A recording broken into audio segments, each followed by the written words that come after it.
कविताको नाम एउटा हवाईजहाज। एउटा हवाईजहाज हो, एउटा हवाईजहाज हामी तबसम्म मात्र देख्छौँ जबसम्म त्यो बादलभन्दा तल उडिरहेको हुन्छ।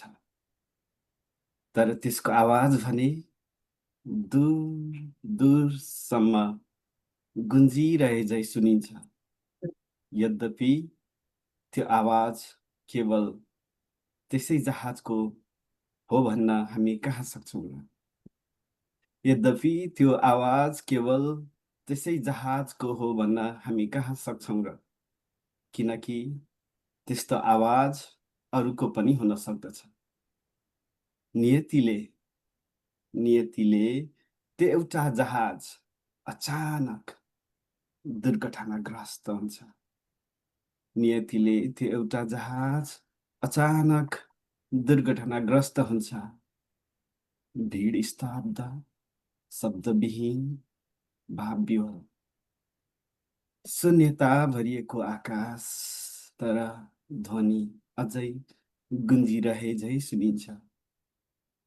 त्यसै गरी अर्को जहाज पनि छ जो गगन छुम्दै उडिरहेको।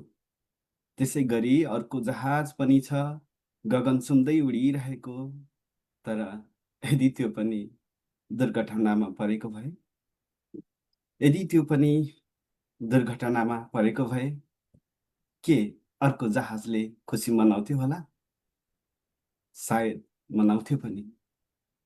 यदि त्यसलाई पनि मानिसलाई जस्तै मन दिएको भए, विवेक, समवेदना, प्रेम सबै दिएको भए। धन्यवाद।